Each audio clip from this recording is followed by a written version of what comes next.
जब बिलावल भुट्टो ने यह जहर उगला तो समझ लीजिए पाकिस्तान ने फिर वही पुराना राग छेड़ दिया।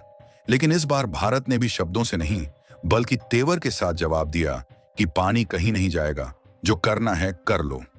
और ये भारत की कोई चेतावनी नहीं बल्कि ऐलान ए जंग था, क्योंकि बात अब सिर्फ पानी की नहीं बल्कि आत्मसम्मान की है। और भारत जब बात सम्मान की करता है तो फिर दुश्मन की जुबान नहीं, सांसें भी थम जाती हैं। दरअसल ऑपरेशन सिंदूर में करारी शिकस्त खाने के बावजूद पाकिस्तान की अकड़ अब भी ढीली नहीं हुई है। और भारत ने जब पहलगाम हमले के बाद 1950 के सिंधु जल समझौते को निलंबित किया तो पूरे पाकिस्तान में खलबली मच गई। यहां तक कि कुछ हलकों में यह उम्मीद की जा रही थी कि शायद भारत दबाव में आकर इस संधि को फिर से बहाल कर दे। लेकिन गृह मंत्री अमित शाह ने हाल ही में साफ कर दिया कि अब यह संधि कभी बहाल नहीं होगी। बस फिर क्या था, पाकिस्तान की बौखलाहट 7वें आसमान पर जा पहुंची। बौखलाए बिलावल भुट्टो ने गीदड़ भकी देते हुए कहा कि अगर सिंधु का पानी रोका तो हम सभी 6 नदियों पर कब्जा कर लेंगे और युद्ध से भी पीछे नहीं हटेंगे। लेकिन भारत ने भी अब हर मोर्चे पर दो टूक बोलना सीख लिया है। जहां जल शक्ति मंत्री सीआर पाटिल ने भी दो टूक कह दिया कि पानी कहीं नहीं जाएगा, जो बोलना है बोलते रहो। इसके अलावा उन्होंने साफ शब्दों में बोल दिया कि बिलावल क्या कहते हैं वो उनका अपना मुद्दा है। अगर उन्हें अपनी राजनीति चमकानी है तो वो जितना चाहे बोलते रहें। पाटिल ने बिलावल की उस धमकी की भी याद दिलाई जिसमें उन्होंने कहा था कि पानी नहीं बहेगा तो खून बहेगा, और उसी पर तीखा वार करते हुए बोले, ऐसी गीदड़ भकियों से हम डरते नहीं हैं और कुछ बातें समय पर ही अच्छी लगती हैं, इसलिए जवाब भी समय पर ही देना चाहिए। इससे साफ है कि भारत अब हर जवाब सोच समझ कर देता है, मगर जब देता है तो पूरी ताकत से देता है। आपको बता दें कि पहलगाम आतंकी हमले के बाद भारत की तरफ से लिए गए 5 बड़े फैसलों में से जिसकी वजह से पाकिस्तान सबसे ज्यादा रो रहा है वो है सिंधु जल संधि को सस्पेंड किया जाना।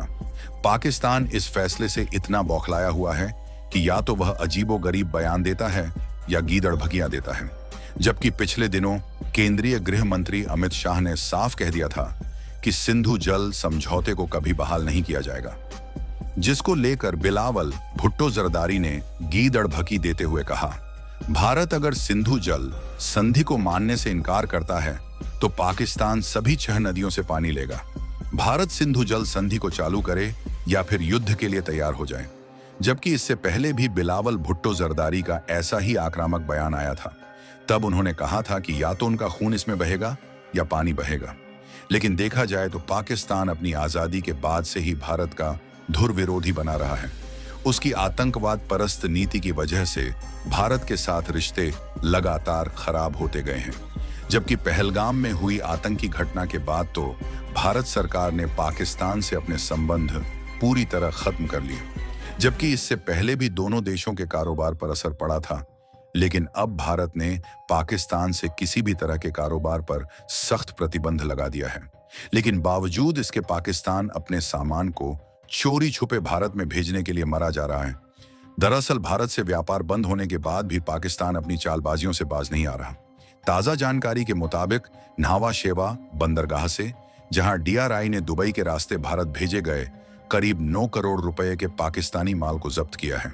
और देखा जाए तो इस जांच में चौंकाने वाला खुलासा यह हुआ कि यह माल असल में कराची बंदरगाह से चला था।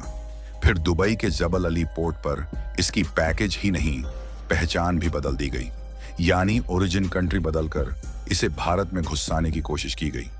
पाकिस्तान की ये कोशिश सिर्फ गैरकानूनी ही नहीं बल्कि भारत की संप्रभुता के साथ खुला खिलवाड़ है। और अगर आपको नहीं पता तो बता दूं, पुलवामा आतंकी हमले के बाद 2019 से ही भारत सरकार ने पाकिस्तान के साथ व्यापार पर सख्ती बरतनी शुरू कर दी थी, जिसके चलते दोनों देशों के बीच व्यापार में लगातार गिरावट आई।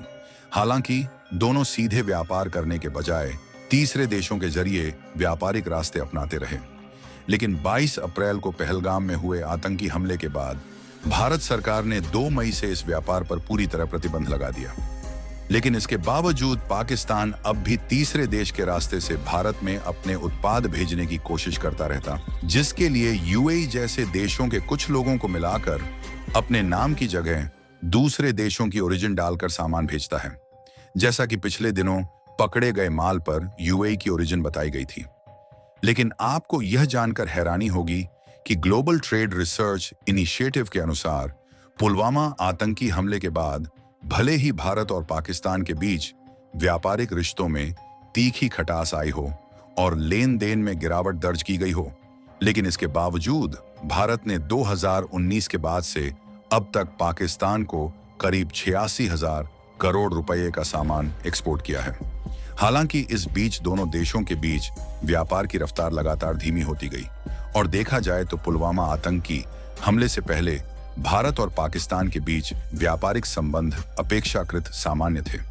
जहां वित्त वर्ष 2018 से 19 में दोनों देशों के बीच कुल कारोबार करीब 4,370 करोड़ रुपए का था और इस दौरान कुल 49,102 कार्गो मूवमेंट दर्ज किए गए थे, जो द्विपक्षीय व्यापार की एक सक्रिय तस्वीर पेश करते हैं। लेकिन हमले के बाद हालात तेजी से बदले और राजनीतिक तनाव ने व्यापार पर सीधा असर डाला। इसके परिणाम स्वरूप 2022 से 23 में दोनों देशों के बीच व्यापार घटकर लगभग 2,257 करोड़ रुपए रह गया, जबकि कार्गो मूवमेंट की संख्या भी तेजी से गिरकर केवल 3,827 तक सिमट गई। हालांकि इसके बाद 2023 से 24 में हालातों में कुछ नरमी आई और व्यापारिक गतिविधियों में थोड़ी रफ्तार देखी गई, जहां इस वर्ष कुल द्विपक्षीय व्यापार करीब 3,880 करोड़ रुपए तक पहुंच गया, जो पिछले 5 वर्षों में सबसे ऊंचा आंकड़ा था। लेकिन विश्व बैंक की रिपोर्ट के अनुसार यदि भारत और पाकिस्तान के आपसी संबंधों में सुधार हो जाए तो दोनों देशों के बीच संभावित द्विपक्षीय व्यापार करीब 3 लाख करोड़ रुपए तक पहुंच सकता है, जहां यह आंकड़ा मौजूदा स्थिति की तुलना में कई गुना अधिक है। फिलहाल दोनों देशों के बीच व्यापार महज 2 अरब डॉलर तक सिमटा हुआ है और पुलवामा हमले के बाद से यह लगभग पूरी तरह ठप हो चुका है। दिलचस्प बात यह है कि भारत और पाकिस्तान दोनों की व्यापारिक क्षमताएं काफी बड़ी हैं, जहां एक तरफ भारत का वार्षिक एक्सपोर्ट करीब 430 अरब डॉलर के आसपास है, जबकि पाकिस्तान का कुल एक्सपोर्ट भी लगभग 100 अरब डॉलर तक पहुंच चुका है।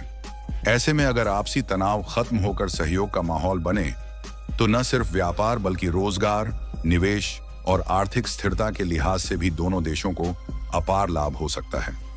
लेकिन जिस तरह की गंदी हरकत पाकिस्तान की ओर से की जा रही है, उसे देखते हुए लगता नहीं कि भारत कभी पाकिस्तान से व्यापार के लिए राजी होगा। वैसे आपको क्या लगता है? क्या भारत और पाकिस्तान के बीच फिर से व्यापार शुरू हो पाएगा? अपनी राय नीचे कमेंट बॉक्स में जरूर दें और इस वीडियो को लाइक करके अपने खास मित्रों के साथ शेयर करें ताकि उन्हें भी यह महत्वपूर्ण जानकारी मिल सके। जय हिंद, जय भारत।